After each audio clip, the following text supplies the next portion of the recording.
Quero cumprimentar o governador deste estado, prefeito desta cidade.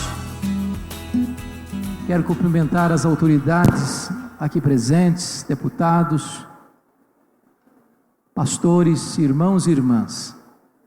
Quero convidar a todos para abrirem comigo sua Bíblia na carta do apóstolo Paulo aos Filipenses, capítulo 4. Filipenses, capítulo 4. E nós leremos apenas um versículo. Eu creio que a maioria aqui conhece de cor o versículo 4. E esse texto diz assim: alegrai-vos sempre no Senhor. Outra vez digo, alegrai-vos. Toda a congregação comigo. Alegrai-vos sempre no Senhor. Outra vez digo, alegrai-vos. Amém. Eu quero lhe pedir permissão para lhe fazer uma pergunta. Para lhe fazer uma pergunta pessoal.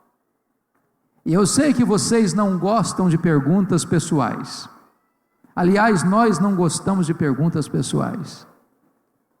Porque toda pergunta pessoal invade a nossa privacidade. Toda pergunta pessoal nos põe contra a parede. E nós não gostamos que ninguém invada a nossa privacidade sem pedir licença.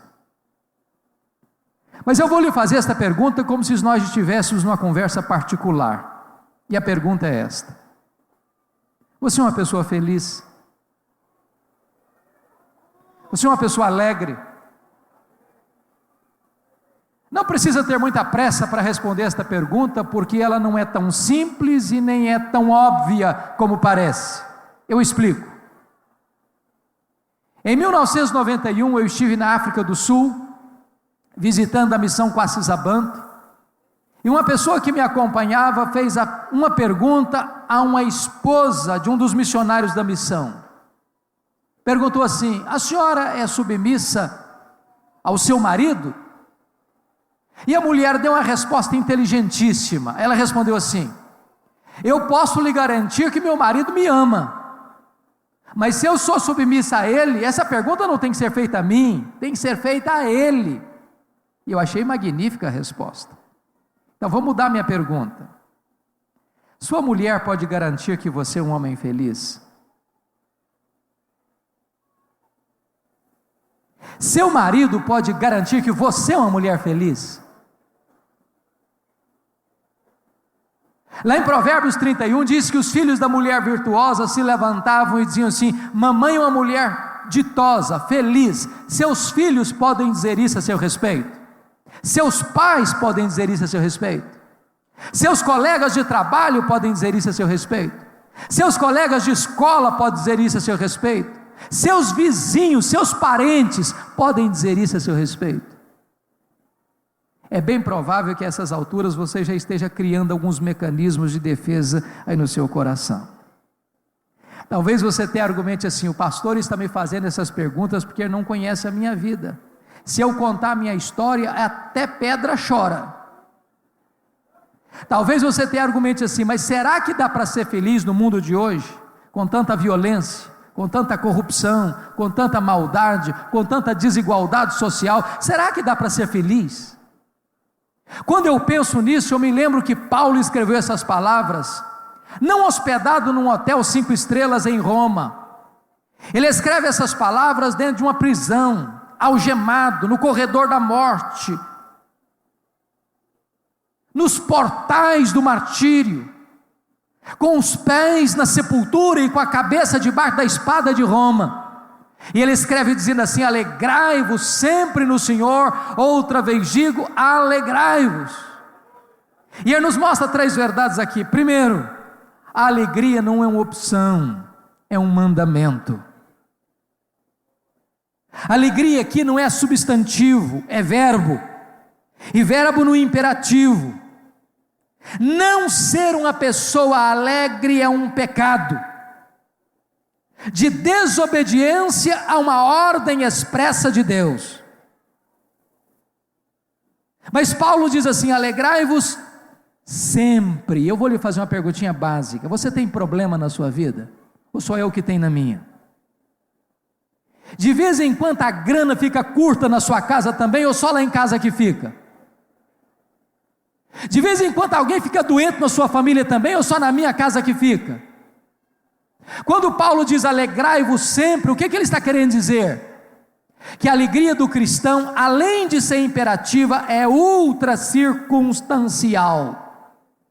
Estar alegre quando está tudo bem, até o ateu consegue. O grande desafio é ser uma pessoa feliz, apesar dos problemas e lutas da vida. Sabem por quê?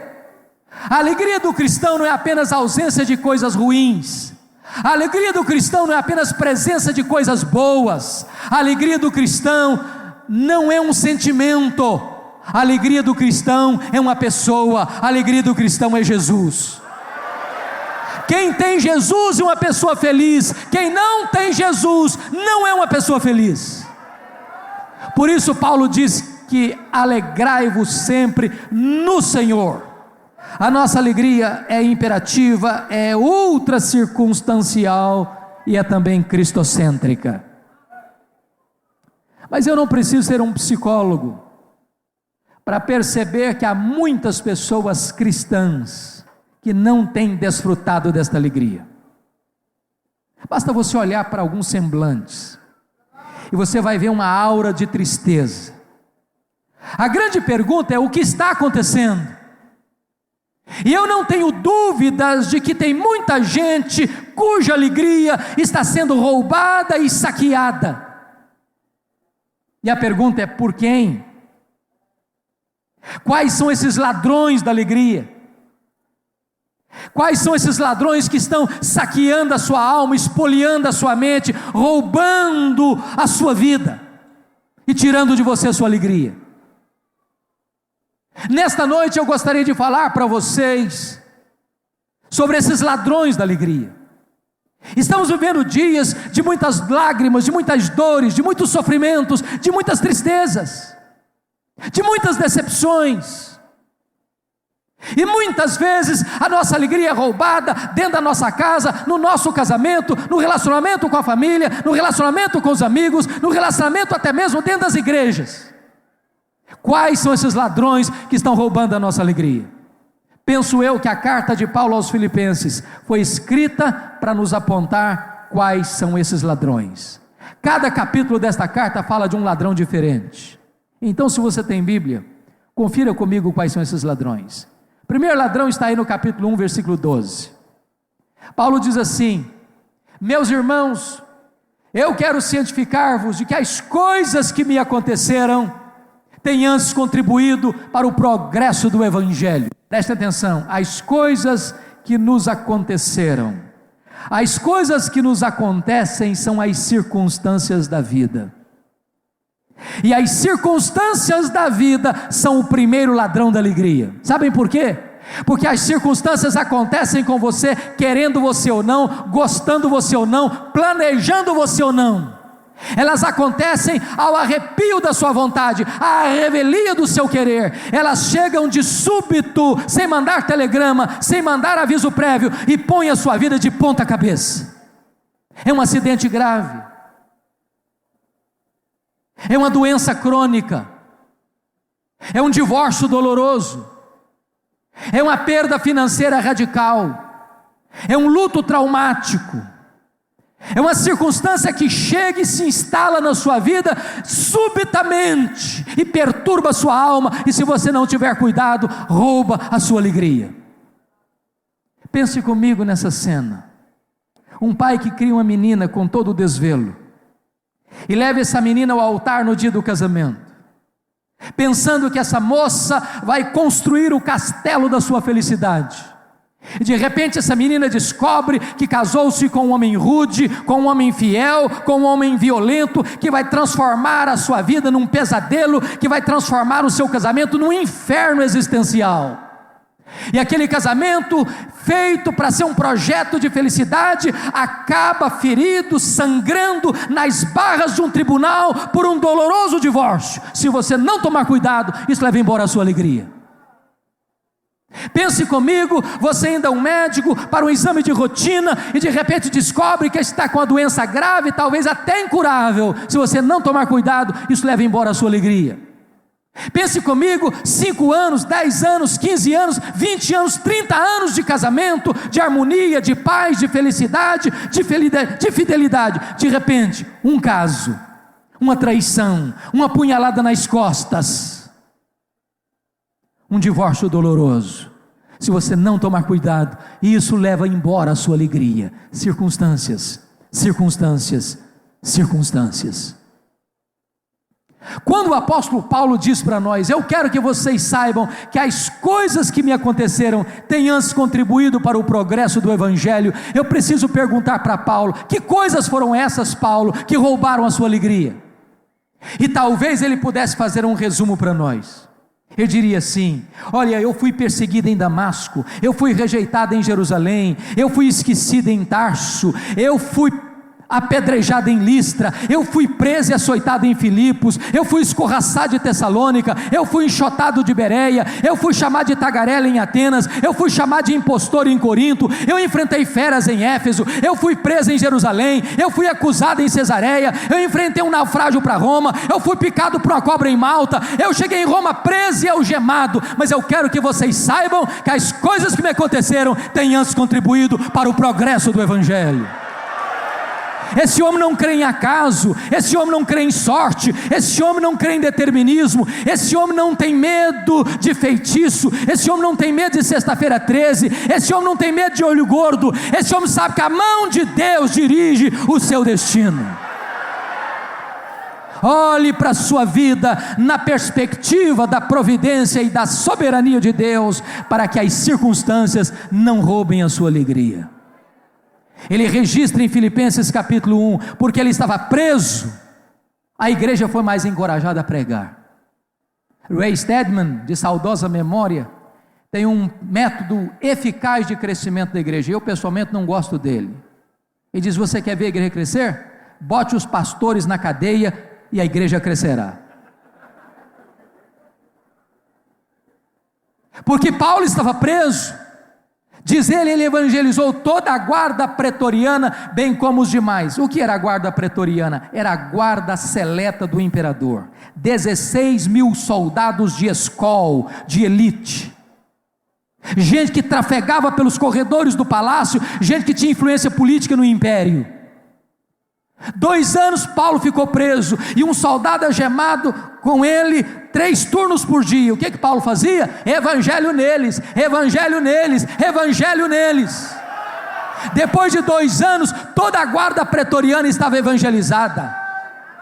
E ele escreve em Filipenses 4:22: os santos vos saúdam, especialmente os da casa de César. Nero não sabia, mas Deus o havia constituído em presidente das missões estrangeiras do império, porque colocou lá dentro do palácio o maior pregador do cristianismo e colocou diante dele o seu auditório. Porque Paulo estava preso, ele não podia visitar as igrejas. O que ele fez? Ele começou a escrever cartas, Efésios, Filipenses, Colossenses, Filemon, as cartas da primeira prisão. Se Paulo estivesse solto, talvez nós não teríamos essas joias na nossa Bíblia. Quando você pensa que a sua vida está à deriva, que a sua vida está de ponta cabeça, na verdade é a mão de Deus que está dirigindo o seu destino. Vamos ao segundo ladrão da alegria, capítulo 2, por favor. Versículos 3-5. Paulo diz assim: nada façais por partidarismo ou vanglória, mas por humildade, considerando cada um o outro superior a si mesmo. Não tem em vista o que é propriamente seu, senão também cada qual o que é dos outros. Tende em vós o mesmo sentimento que houve também em Cristo Jesus. O segundo ladrão da alegria são as pessoas. E eu preciso confessar para vocês que nós sofremos mais por causa de gente do que por causa de coisas. Nós choramos e sofremos mais por causa de gente do que por causa de circunstâncias. Sabem por quê? Porque as pessoas nos decepcionam, e nós decepcionamos as pessoas. Nós temos queixas uns dos outros. Nós não somos uma pessoa perfeita, nós não viemos de uma família perfeita, nós não nos casamos com uma pessoa perfeita, nós não temos filhos perfeitos, nós não temos amigos perfeitos, nós não temos um governo perfeito, nós não temos uma igreja perfeita, nós não temos uma sociedade perfeita. Por isso a única maneira de ter uma vida saudável é exercitar perdão. O perdão é uma necessidade. E Jesus Cristo disse o seguinte: se você não perdoar, você não pode orar. Se você não perdoar, você não pode trazer sua oferta. Se você não perdoar, você não pode adorar a Deus. Se você não perdoar, você não pode ser perdoado. Se você não perdoar, você adoece fisicamente, emocionalmente, espiritualmente. Se você não perdoar, você entrega aos verdugos da consciência, aos flageladores da alma. Se você não perdoar, você não tem paz. Deixa eu dizer uma coisa para vocês. O perdão é uma questão de bom senso, sabia? De bom senso. Sabe por quê?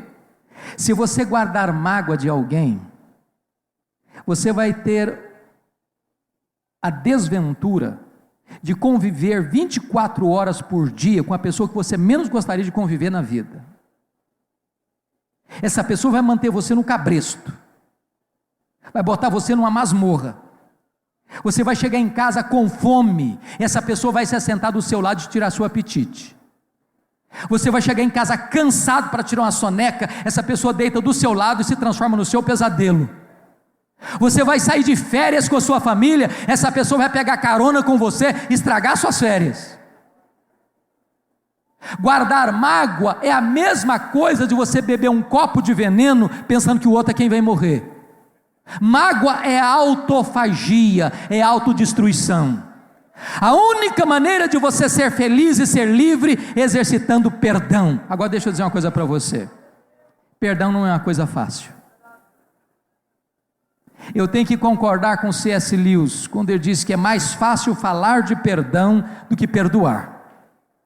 Fazer um sermão sobre perdão não é difícil, mas perdoar quem machuca você é um desafio. Mas o perdão cura, o perdão restaura, o perdão liberta, o perdão é a alforria da mente, é a asepsia da alma, é a faxina do coração. Perdoar é lembrar sem sentir dor. Talvez a dor mais aguda que eu já senti na vida foi quando eu recebi um telefonema que meu irmão, que acabara de fazer 27 anos, tinha sido brutalmente assassinado pelo primo primeiro da sua mulher, com 11 golpes de faca, todos mortais. A dor foi tão avassaladora que quando eu recebi o telefonema, eu perdi a voz. Mas eu me lembro que a primeira palavra que Deus pôs na minha boca depois desse fato, foram essas palavras: eu perdoo o assassino. Na verdade eu não tinha outra opção. Ou perdoava ou adoecia, ou perdoava ou minha vida transformar-se-ia no inferno, ou perdoava ou teria que abandonar o ministério. Mas eu posso lhes garantir que o perdão é maior do que o ódio. Eu posso lhes garantir que o perdão é melhor do que o sentimento de vingança. Posso lhes garantir que o perdão é uma obra da graça de Deus em nós, que nos liberta, que nos transforma e que nos torna verdadeiramente felizes. Eu só fui entender perdão no dia que eu entendi uma parábola que Jesus contou, a parábola do credor incompassivo. Jesus contou que o rei estava acertando contas com seus súditos e encontrou um servo que lhe devia 10.000 talentos. Não tendo com o que lhe pagar, mandou vender a sua família para quitar a dívida. Aquele homem pediu misericórdia, disse: tem paciência comigo que tudo eu te pagarei. O rei teve misericórdia dele e lhe perdoou a dívida de 10.000 talentos. Aquele homem perdoado encontra lá na frente um conservo que lhe devia 100 denários, não tendo com que lhe pagar, rogou misericórdia, e esse homem que havia sido perdoado, disse: eu não perdoo você não, agarrou o cara e disse: paga o que você me deve. O rei ficou sabendo disso, ficou muito irado, mandou chamar o cidadão de servo malvado: eu te perdoei 10.000 talentos, e não pudeste perdoar ao teu conservo 100 denários? Pois serás entregue aos flageladores, até que pagues o último centavo. Jesus termina a parábola dizendo assim: assim vosso Pai Celeste vos fará, se do íntimo não perdoardes uns aos outros. A parábola terminou, e eu não entendi quase nada, sabe por que eu não entendi quase nada? Eu não sei quanto vale 10.000 talentos, eu também não sei quanto vale 100 denários, ficou o dito pelo não dito, não entendi o que Jesus quis dizer. É preciso entender aqui que Jesus não contou apenas uma parábola, ele contou uma hipérbole. Nenhum judeu podia dever 10.000 talentos no primeiro século, nenhum judeu. O que são 10.000 talentos? Um talento são 35 quilos de ouro. 10.000 talentos são 350.000 quilos de ouro. Para vocês terem uma ideia, todos os impostos da Galiléia, Pérea, Judéia, Samaria, durante um ano, eram 800 talentos. 10.000 talentos eram todos os impostos da nação, durante 13 anos. Naquela época, o salário de um trabalhador era 1 denário por dia. Para alguém juntar 10.000 talentos, teria que trabalhar 150.000 anos. Quando aquele homem diz: tem paciência comigo que tudo eu te pagarei, está fazendo uma promessa que nunca poderia cumprir. Pois eu vou lhe dizer que esse é o tamanho do perdão que Deus concedeu a você e a mim. A nossa dívida com Deus é impagável, e Deus nos perdoou completamente. Aquele homem que havia recebido um perdão de 150.000 anos, agora não consegue liberar um perdão de 100 dias, 3 meses e 10 dias. Qual é a proporção de 100 denários para 10.000 talentos? 10.000 talentos são 600.000 vezes mais do que 100 denários. Quem acabara de receber um perdão 600.000 vezes maior, não consegue liberar um perdão 600.000 vezes menor. Sabe o que Jesus está querendo nos ensinar com essa parábola? Você nunca pode dizer para alguém: eu não perdoo você, fui muito humilhado, muito machucado, muito ferido. Sabe o que a Bíblia ensina? Você deve perdoar assim como Deus em Cristo perdoou você. E sabe como é que Deus perdoou você? Ele perdoa os seus pecados e deles não mais se lembra. Talvez você possa pensar: pastor, é aí que eu me encrenco, porque perdoar até que eu perdoo, mas esquecer eu não esqueço não. E eu vou lhe perguntar: você não esquece mesmo? Se você não esquece mesmo, eu tenho uma boa notícia para lhe dar: significa que você não tem amnésia. Quando a Bíblia diz que Deus perdoa e esquece, a Bíblia não está dizendo que Deus tem amnésia. Deus não tem amnésia. Então o que a Bíblia quer dizer que Deus perdoa e esquece? A Bíblia quer dizer que Deus nunca mais cobra de você uma dívida que Ele já perdoou você. Deus nunca mais joga no seu rosto aquilo que Ele já perdoou você. Portanto, perdão é lembrar sem sentir dor. Talvez você que está aqui hoje vai precisar fazer um telefonema, vai precisar fazer uma viagem, vai precisar mandar uma carta, vai precisar entrar em contato com alguém, mas em nome de Jesus não guarde pendência, do contrário as pessoas roubarão a sua alegria. Vamos ao terceiro ladrão. Olha comigo aí, capítulo 3, versículo 19.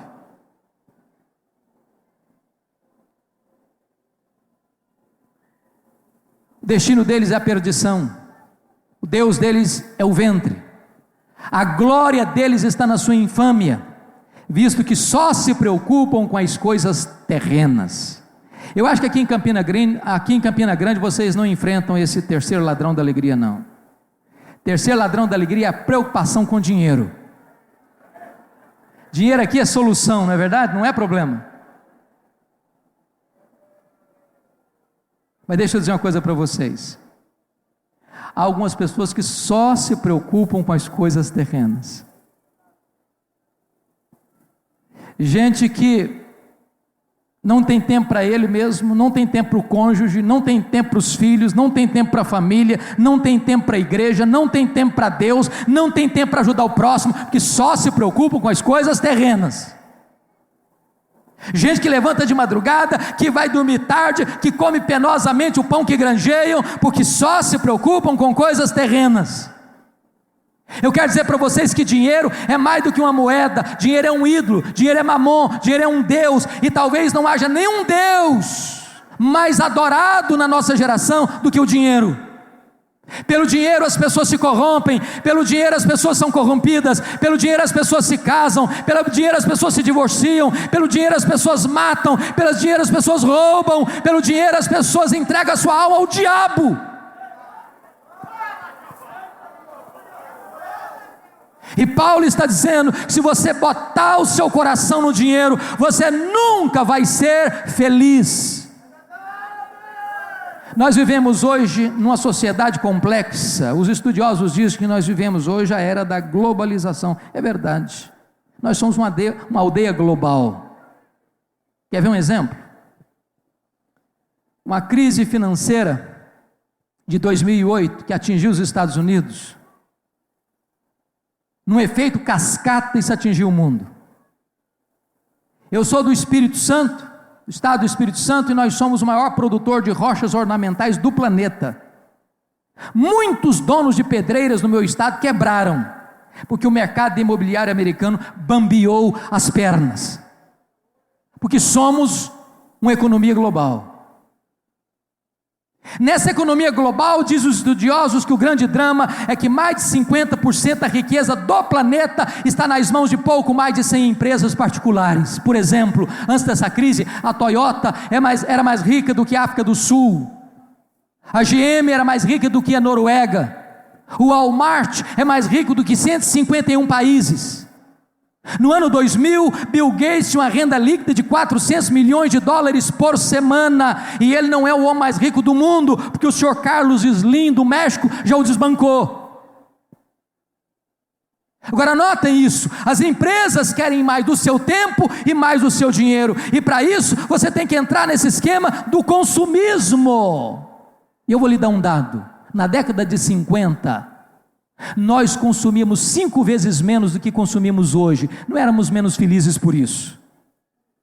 Na década de 70% das famílias dependiam apenas de uma renda para se manter. Hoje, mais de 70% das famílias dependem de 2 rendas para manter o mesmo padrão. Ou seja, o luxo do ontem tornou-se necessidade do hoje. Eu já vi coisas tão engraçadas. Eu já vi uma criança que não sabe falar papai e mamãe ainda ganhar um telefone celular.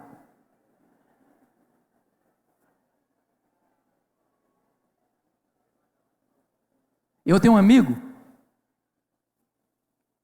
que tem 3 mulheres, obviamente a esposa e 2 filhas. Não pensem mal do meu amigo, por favor. E no dia de casamento elas disseram para ele assim: temos que comprar sapatos novos. É claro, ninguém duvida disso, que em dia de casamento é tudo novo, ponta a ponta. Mas antes de sair para a loja, ele disse o seguinte: podemos dar uma olhadinha no que nós já temos? Abriu o armário e contou 151 pares de sapatos. Tinha que comprar mais. Como é que você chama isso? Consumismo. Eu vou lhe dar uma definição de consumismo.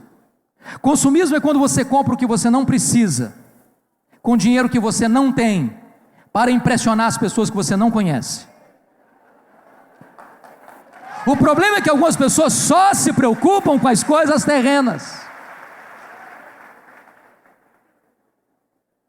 Dr. John Rockefeller foi o primeiro bilionário do mundo. Ele disse que o homem mais pobre que ele conhecia na vida era o homem que só tinha dinheiro. Talvez as pessoas mais felizes do mundo são aquelas que chegam em casa cheirando graxa, que comem um bom prato de arroz com feijão e dormem a noite toda bem dormida. O apóstolo Paulo disse que aqueles que querem ficar ricos caem em tentação e cilada e atormentam a si mesmos com muitos flagelos. Paulo diz assim: tendo o que comer, o que beber, o que vestir, com isso estejamos contentes, porque a piedade com contentamento é grande fonte de lucro. Nada trouxemos para este mundo, nada deste mundo levaremos, mas o amor do dinheiro é a raiz de todos os males. É curioso que quando John Rockefeller morreu, esse primeiro bilionário do mundo, um curioso foi ao cemitério. e encostou no contador de John Rockefeller e perguntou assim: e aí, camarada, quanto é que o doutor John Rockefeller deixou? O contador disse: olha, ele deixou tudo, ele não levou nem um centavo. Você já viu o caminhão de mudança em enterro? Você já viu gaveta em caixão? Você já viu bolsa em mortalha? O problema é que você não trouxe nada, você não vai levar nada, mas muitas vezes você não vive, porque só se preocupa com coisas terrenas. Eu ouvi um deputado de Brasília recentemente dizer uma coisa verdadeira. Ele disse assim: eu nunca vi, de vez em quando se fala coisas verdadeiras, eu nunca vi uma família rica, na hora de dividir herança com os filhos, unida e feliz. Você já viu? O dinheiro não tem liga, o dinheiro separa, o dinheiro divide, o dinheiro gera ciúme, o dinheiro gera ódio. Então não coloque o seu coração no dinheiro. Eu não estou dizendo com isso que você não tem que ter um projeto, que você não tem que ter uma vida estruturada, que você não tem que lutar para um salário melhor, para morar numa casa melhor, ter um emprego melhor, ter um carro melhor. Eu não estou dizendo isso. O que eu estou lhe dizendo é que o dinheiro em si mesmo não faz você feliz, porque a felicidade não está no dinheiro, a felicidade está em Deus. O Senhor Jesus Cristo disse: ajunte para vós tesouros lá no céu, onde nem a traça, nem a ferrugem, nem os ladrões podem tomar de você. Vamos ao último ladrão, por favor. Capítulo 4.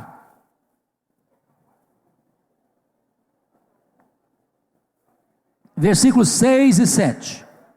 O apóstolo Paulo diz assim: não andeis ansiosos de coisa alguma. Em tudo, porém, sejam conhecidas diante de Deus as vossas petições pela oração e pela súplica, com ações de graças. E a paz de Deus, que excede todo entendimento, guardará o vosso coração e a vossa mente em Cristo Jesus. O quarto ladrão da alegria e ansiedade. Eu vou lhe fazer uma perguntinha básica. Você conhece alguma pessoa ansiosa? Já viu alguma pessoa ansiosa hoje? Eu tenho certeza, você se olhou no espelho antes de vir para cá. Você é daquele tipo de gente que fica roendo as unhas? Ou daquele tipo de gente que o problema está lá na China e você pensa que já está batendo na porta da sua casa? Ou daquele tipo de gente que quando não tem problema você cria um, porque não sabe viver sem problema? A ansiedade é o mal desse século. A ansiedade atinge crianças, adolescentes, homens, mulheres, doutores, analfabetos, religiosos e não religiosos. A ansiedade atinge até as crianças, sabia? Até as crianças. Há poucos dias eu cheguei na igreja e vi uma criança brincando, e eu me aproximei dela. Eu gosto de brincar com as crianças. Eu disse: filha, que vidona, hein?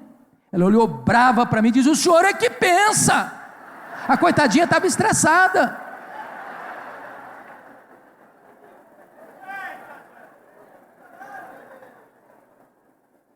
Você sabia o que significa a palavra ansiedade na língua grega, que foi escrita aqui no texto?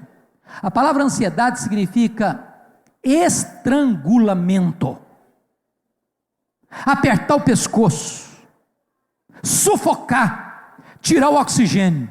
Tem muita gente assim, não vive atormentado, perturbado, angustiado, desesperado. Sabe o que Jesus ensinou? A ansiedade é inútil. Por mais ansioso que você esteja, você não pode acrescentar um côvado à sua existência. Você não melhora os possíveis problemas do amanhã ficando ansioso hoje.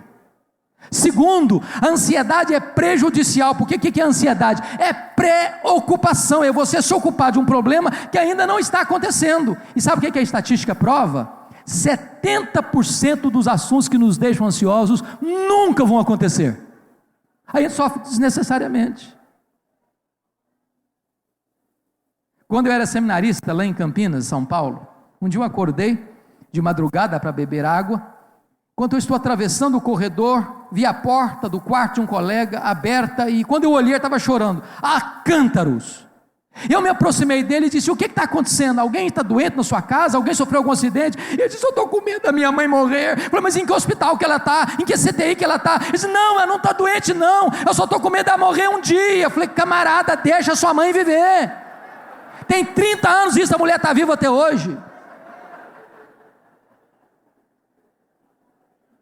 A ansiedade, além de inútil e prejudicial, ela é um sintoma de incredulidade. Jesus Cristo disse assim: os gentios que não conhecem a Deus é que ficam ansiosos quanto ao que haverão de comer, beber ou vestir. Mas vós deveis buscar em primeiro lugar o meu reino e a sua justiça, e as demais coisas vos serão acrescentadas. Sabe por que você fica ansioso ou ansiosa? É porque você duvida que Deus seja suficientemente bom e poderoso para cuidar da sua vida. A pergunta que você tem que fazer nesta noite é essa: quem é Deus? E eu lhe pergunto, qual é o tamanho do seu Deus? Quando o profeta Isaías, escrevendo o capítulo 40, pensou sobre isso, ele diz: o meu Deus é aquele que mede as águas dos oceanos na concha da sua mão. O meu Deus é aquele que pesa o pó da terra em balança de precisão. O meu Deus é aquele que mede os céus a palmo. O meu Deus é aquele que espalha as estrelas no firmamento, e por ser forte em força e grande em poder, quando as chama, nenhuma delas vem a faltar. Eu pergunto a você: qual é o tamanho do universo que Deus criou e que Ele mede a palmos? Pergunte para um astrônomo, ele não vai ter resposta para lhe dar. Mas eles já afirmam categoricamente que o universo tem mais de 92 bilhões de anos-luz de diâmetro. O que é isso? Se você conseguisse voar na velocidade da luz, você demoraria, voando a 300 mil quilômetros por segundo, 92 bilhões de anos para ir de uma extremidade da outra do universo. Pois o seu Deus é maior do que isso. O seu Deus criou tudo isso. O seu Deus é o seu Pai. Ele está lhe dizendo: não andeis ansiosos de coisa alguma. Se você perguntar para um astrônomo quantas estrelas existem, o astrônomo não vai saber responder para você, mas eles afirmam categoricamente que há mais estrelas no firmamento do que grãos de areia em todas as praias e em todos os desertos do nosso planeta. Vá à praia um dia e encha a concha da sua mão de areia, vá para casa, bote-as numa tábua de vidro e conte quantos grãos de areia você tem na palma da sua mão. Pois Deus criou todas as estrelas, todos os mundos estelares, e por ser forte em força e grande em poder, não apenas as conhece e as chama pelo nome, mas quando as chama, nenhuma delas vem a faltar. Este é o seu Deus. Não andeis ansiosos de coisa alguma. Mas não é apenas o macro-universo que nos espanta, não, o micro também, o micro-universo. Doutor John Wilson, uma das maiores autoridades em oftalmologia, diz que você e eu temos em torno de 2 milhões de fios duplos encapados em cada um dos nossos olhos, e se não for assim, haveria um curto-circuito e nós ficaríamos cegos. Se você chegar hoje em casa e pega uma gema de ovo, ela é mais complexa do que qualquer máquina que o homem jamais inventou. Se você pegar uma folha delgada no seu quintal, essa folha é mais complexa do que a cidade de Campina Grande. Dr. Marshall Nirenberg, Prêmio Nobel de Biologia, fez uma das mais fantásticas descobertas no século passado. Ele descobriu que você e eu somos um ser programado geneticamente. Portanto, é bobagem esse negócio que você veio dos símios. Você foi programado geneticamente.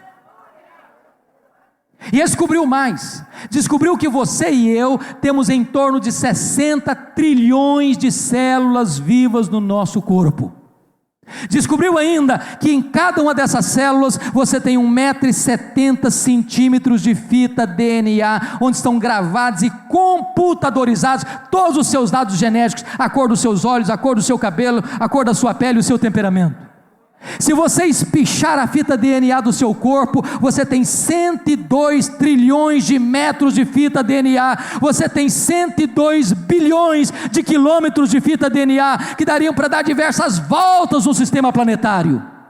Dr. Liu vai dizer que nós poderíamos empacotar na cabeça de um alfinete os dados genéticos dos mais de 7 bilhões de habitantes do planeta, e o Dr. Lowe vai dizer que códigos de vida não se originam por acaso de uma geração espontânea, não se originam de uma explosão cósmica, não se originam de uma evolução de milhões e milhões de anos. Códigos de vida foram plantados em você pelo Deus Todo-Poderoso, Criador dos céus e da terra, e esse Deus é o seu Pai, e Ele está lhe dizendo: não andeis ansiosos de coisa alguma. É por isso que Paulo diz: você quer ser curado da ansiedade? Paulo dá o remédio. Não andeis ansiosos de coisa alguma. Em tudo, porém, sejam conhecidos diante de Deus as vossas petições pela oração e pela súplica com ações de graças. E a paz de Deus, que excede todo entendimento, guardará o vosso coração e a vossa mente em Cristo Jesus. Paulo fala de 3 coisas aqui, preste atenção. Oração no grego aí é a mesma palavra para adoração. Ele está falando de adoração, de petição e súplica, que são iguais, e de ações de graças. A pergunta é: qual a diferença entre adorar a Deus e dar graças a Deus? Você adora a Deus por quem Deus é, e você dá graças a Deus pelo que Deus faz. Então eu vou fazer o que Paulo está mandando, eu vou fazer uma oração de adoração, e eu chego para Deus e digo assim: meu Deus, eu quero te adorar porque Tu és o Deus da minha vida, Tu és o meu Criador, Tu és o meu provedor, Tu és o meu protetor, Tu és o meu redentor, Tu és o meu consolador. Eu quero te adorar porque Tu és o Deus autoexistente, porque Tu és o Deus imenso, porque Tu és o Deus infinito, porque Tu és o Deus eterno, porque Tu és o Deus imutável. Eu quero te adorar porque Tu és o Deus onipotente, porque Tu és o Deus onisciente, porque Tu és o Deus onipresente, porque Tu és o Deus transcendente, porque Tu és o Deus soberano. Eu quero te adorar porque Tu és o Deus verdadeiro, porque Tu és o Deus fiel, porque Tu és o Deus justo, porque Tu és o Deus misericordioso. Eu quero te adorar porque Tu és o Deus da minha vida, em nome de Jesus, amém. Aí eu termino de fazer essa oração e digo assim para Deus: Deus, mas eu estou muito ansioso, Senhor. Não combina mais, não combina. Se Deus é tudo isso e Ele é o seu Deus, então não tem mais espaço para ansiedade no seu coração. Quando você conhece a Deus, diz o profeta Daniel, você é uma pessoa forte. Talvez a maior necessidade da igreja evangélica brasileira é conhecer o Deus que ela tem. Nós estamos vivendo uma igreja muito antropocêntrica, muito focada no homem, muito voltada para o homem, muito emborcada para o seu próprio umbigo. A igreja precisa conhecer a Deus, porque a alegria de Deus é a nossa força.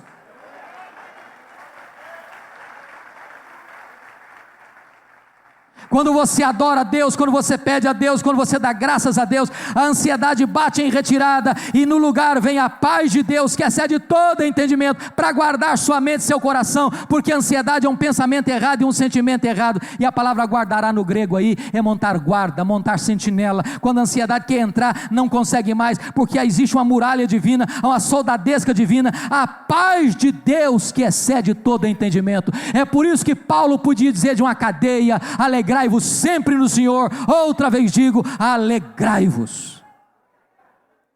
Quando eu era criança, eu escutei a seguinte frase, eu estou terminando. A frase era essa: o projeto de Deus na sua vida é fazer você santo e não fazer você feliz. A primeira parte eu entendi muito bem, sede santos porque eu sou santo. A segunda eu não entendi. Fui pesquisar. Sabe o que eu descobri? Quem melhor entendeu esse assunto talvez foram os puritanos do século 17. Eles perguntaram assim: qual é o fim principal do homem? E eles responderam: o fim principal do homem é glorificar a Deus e gozá-lo para sempre. E eu tenho que concordar com o pastor batista John Piper, quando ele diz o seguinte: o problema nosso não é a busca da felicidade, não é a busca do prazer, não é a procura da felicidade. O problema nosso é nos contentar com alegria pequena demais, terrena demais, limitada demais, quando Deus nos criou e nos salvou para a maior de todas as felicidades, a felicidade de amá-lo, de conhecê-lo, de glorificá-lo e de fruí-lo. A Bíblia diz que é na presença de Deus que tem plenitude e alegria, e é na sua destra que tem delícias perpetuamente. Então eu quero lhe dizer que Deus quer que você seja muito feliz, abundantemente feliz, maiusculamente feliz, superlativamente feliz, eternamente feliz. Alegrai-vos sempre no Senhor. Outra vez digo: alegrai-vos. Mas eu vou terminar e eu peço licença a você para lhe fazer uma pergunta. Para lhe fazer uma pergunta pessoal. E eu sei que vocês não gostam de perguntas pessoais. Aliás, nós não gostamos de perguntas pessoais porque toda pergunta pessoal invade a nossa privacidade e nos põe contra a parede. E nós não gostamos que ninguém invada a nossa privacidade sem pedir licença. Mas a pergunta é como se nós estivéssemos numa conversa bem particular. E a pergunta é esta: você é uma pessoa feliz? Você é uma pessoa alegre? Que Deus nos ajude a dar essa resposta nesta noite. Que assim seja.